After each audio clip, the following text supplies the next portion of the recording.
Lucas, de 11 años, respiraba agitado mientras la puerta se cerraba detrás de él con un portazo que todavía vibraba en sus oídos como un trueno que le arrancaba el poco calor que le quedaba. Su madrastra, con una furia que él ya conocía de memoria, lo había expulsado una vez más, pero esta vez no fue como las anteriores. No hubo advertencia, no hubo amenaza, no hubo regreso posible, solo gritó: «Largo de aquí, no vuelva jamás», y lanzó su mochila vieja escaleras abajo, obligándolo a recoger sus pocas pertenencias mientras sus manos temblaban. Él intentó explicar, decir que no había sido su culpa romper el vaso, que solo había tropezado, pero ella no quiso escucharlo y su rostro, afilado como el hielo, lo miró con un desprecio que dolía más que el frío que ya empezaba a sentirse en el aire. Así, con lágrimas silenciosas, Lucas comenzó a caminar sin rumbo, bajando por la calle mientras la tarde se convertía en noche y el cielo parecía empañarse de un gris que recordaba la tristeza de los días en que su madre todavía estaba viva, porque ella solía decirle que al atardecer, cuando el cielo se teñía de naranja y violeta, los ángeles descansaban en las nubes, y que entre ellos, seguro, había uno especial que lo cuidaba, ella. Pero desde que ella se fue, cada atardecer le parecía una despedida, una repetición del día en que la perdió, y ahora, mientras caminaba hacia el parque donde siempre iba a dibujar cuando necesitaba sentirse cerca de ella, Lucas se preguntaba por qué la vida lo había dejado solo, porque nadie quería un niño que solo sabía ser bueno, que jamás respondía, que nunca pedía nada excepto un poco de cariño. A su corta edad, ya había aprendido que el mundo de los adultos era impredecible, que podían sonreír un día y gritar al siguiente sin razón aparente, pero lo que nunca imaginó fue que terminaría en la calle, buscando un lugar donde esconderse del viento que descendía entre los árboles como dedos helados. Cuando llegó al parque, la luna ya estaba alta, y esa luz pálida iluminaba los columpios vacíos, las bancas frías y el sendero que crujía bajo sus pasos. Lucas avanzó lentamente hasta el árbol grande, su refugio secreto, el único lugar donde podía cerrar los ojos y sentir que su madre todavía estaba con él, porque en ese árbol habían colgado juntos una linterna dorada hace años durante un festival, y él siempre creyó que un pedacito de su luz había quedado atrapado allí, esperándolo. Se sentó en el suelo húmedo, se abrazó a sí mismo y apretó la mochila contra el pecho como si fuera un escudo, tratando de ignorar el temblor de su cuerpo y el nudo en la garganta que amenazaba con romperlo. Sacó uno de sus dibujos, un papel doblado en 4 donde había dibujado a su madre con alas, rodeada de estrellas, y lo observó durante varios segundos con una mezcla de dolor y consuelo, murmurando un «Hola, mamá», que se elevó al aire y se deshizo entre las ramas. A veces hablaba con ella en voz alta, como si ella pudiera escucharlo desde el cielo, como si cada palabra fuera un puente entre ellos, una cuerda frágil que lo mantenía en pie. Y mientras el frío calaba sus huesos, recordó el día en que ella murió, el hospital blanco, el olor fuerte, las manos que se soltaron, y ese silencio terrible que ni siquiera los médicos supieron llenar. Desde entonces, su madrastra, esposa nueva de su padre, lo trató como una sombra incómoda, como un recordatorio de algo que ella no quería ver, y su padre, siempre ausente, siempre cansado, siempre resignado, jamás lo defendió. Esa noche, sin embargo, la soledad era distinta, más profunda, como si el mismo parque lo abrazara para que dejara de temblar, pero el frío era demasiado, y Lucas se recostó contra el tronco del árbol intentando conservar el calor que le quedaba, respirando hondo para no llorar más, porque sentía que cada lágrima era como una pérdida nueva. Observó el cielo, un cielo despejado en el que brillaban algunas estrellas, y buscó la más brillante, aquella que su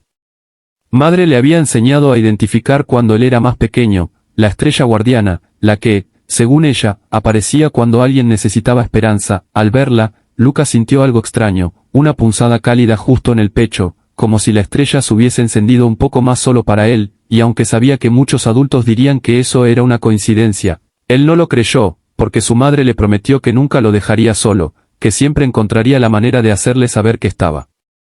ahí. Y en ese instante, bajo esa luz temblorosa, él sintió que ella lo miraba. Esa sensación le dio fuerzas para seguir despierto durante el tiempo suficiente como para escuchar unos pasos lejanos, pasos lentos, pausados, casi arrastrados, que se movían por el sendero del parque. Lucas se tensó de inmediato, escondiéndose tras el tronco con miedo a que fuera alguien peligroso, porque él había escuchado historias de gente que desaparecía por salir a la calle de noche. Pero los pasos se detuvieron cerca, y una voz anciana, suave como el crujido de una chimenea apagándose, preguntó: «¿Hay alguien ahí?». Y aunque Lucas quiso permanecer en silencio, un estornudo involuntario lo delató. La figura se acercó un poco más, revelando a un hombre mayor, de barba blanca descuidada y ojos pequeños pero llenos de una bondad que no coincidía con la oscuridad de la noche. Él lo observó sin acercarse demasiado, quizás para no asustarlo, y dijo: «No deberías estar aquí, hijo, hace mucho frío». Lucas no respondió, solo bajó la mirada y abrazó más fuerte su mochila, temiendo que aquel desconocido quisiera llevarlo a algún lugar malo, pero el hombre, sin decir nada más, se quitó una bufanda gruesa y la dejó a un lado, cerca del niño, sin tocarlo, sin pedirle que se acercara, solo murmuró: «Por si la necesitas, estaré por allá», y señaló una banca a varios metros. Luego se marchó despacio, ofreciéndole tan solo espacio para decidir. Lucas tardó varios minutos en moverse, pero finalmente tomó la bufanda, la acercó a su rostro y sintió un olor a madera y café, un olor cálido, un olor humano, un olor que lo hizo sentir protegido por primera vez en mucho tiempo. Aquella noche, mientras se envolvía con ella, Lucas cerró los ojos y volvió a mirar hacia la estrella guardiana, preguntándose si su madre había enviado a ese hombre para que no muriera de frío. No obtuvo respuesta, pero el aire pareció hacerse más suave, menos cruel, como si la noche quisiera cuidarlo un poco, antes de quedarse dormido. Prometió en un susurro: «Mamá, mañana intentaré ser fuerte, lo juro», sin imaginar que el día siguiente traería la pieza más importante de su destino. La misma persona que lo había encontrado esa noche volvería por él, cambiaría su historia para siempre, y demostraría que incluso un niño abandonado en un parque puede encontrar una luz inesperada. Una luz que a veces llega disfrazada de extraños que no pasan de largo. Al amanecer, cuando los primeros rayos de luz cruzaron el parque y pintaron de dorado la corteza del viejo árbol, Lucas despertó sobresaltado por el escalofrío que aún lo envolvía, pero con la extraña sensación de que esa mañana sería distinta, como si el mundo hubiera cambiado ligeramente mientras él dormía. Abrió los ojos lentamente y vio la bufanda del anciano todavía sobre sus hombros, tibia, suave, como si hubiera absorbido el calor de un corazón grande y desconocido, y antes de que pudiera pensar en devolvérsela o huir, escuchó de nuevo esos pasos arrastrados, pero esta vez no se escondió, quizá porque el cansancio le había quitado el miedo o porque la estrella que había visto la noche anterior seguía brillando en algún lugar dentro de él. El hombre apareció desde el otro extremo del sendero, cargando un vaso de chocolate caliente y una bolsa de pan que aún soltaba vapor, y sin acercarse demasiado. Dejó ambas cosas sobre una banca cercana, diciendo con voz pausada: «No tienes que decir nada, solo come, hijo». Lucas lo observó con desconfianza al principio, pero el aroma del chocolate lo envolvió como un abrazo, y, movido por un hambre que llevaba días creciendo, tomó la taza con manos temblorosas, sintiendo por primera vez en mucho tiempo algo que parecía esperanza. El anciano, cuyo nombre más tarde sabría que era don Julián, se sentó a unos metros, hablándole sin mirarlo directamente, como si supiera que los niños rotos no responden bien a las preguntas bruscas, y mientras el sol se levantaba, él empezó a contarle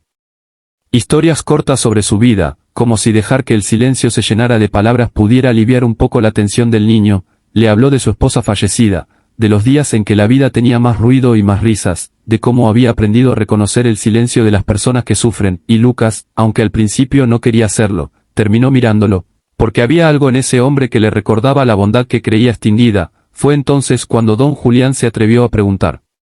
su nombre, y Lucas lo dijo casi en un susurro, como si temiera que alguien lo oyera y lo devolviera a la casa de la que había escapado. El anciano no lo presionó, pero cuando el niño comenzó a llorar sin poder evitarlo, cuando las palabras se le atascaban en la garganta, él simplemente extendió un pañuelo limpio sin hacer preguntas, dejando que Lucas se vaciara por dentro, porque los niños como él cargan más dolor del que pueden soportar solos. Poco a poco, entre lágrimas y pausas, Lucas contó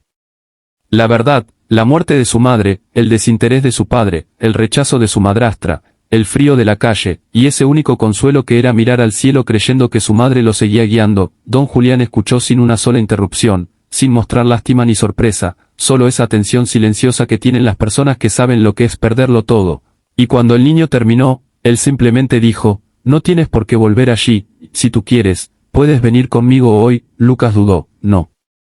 porque desconfiara del anciano, sino porque nunca antes alguien había querido llevarlo a ninguna parte, pero cuando don Julián agregó: «No soy tu familia, lo sé, pero puedo cuidarte mientras encontramos una solución», algo dentro del niño se quebró y se reconstruyó al mismo tiempo, como si la voz de su madre resonara desde arriba diciendo: «Confía, hijo». Así, con pasos tímidos, lo siguió hasta una pequeña casa de fachada vieja pero cálida, donde el olor a leña y café reemplazó al frío de la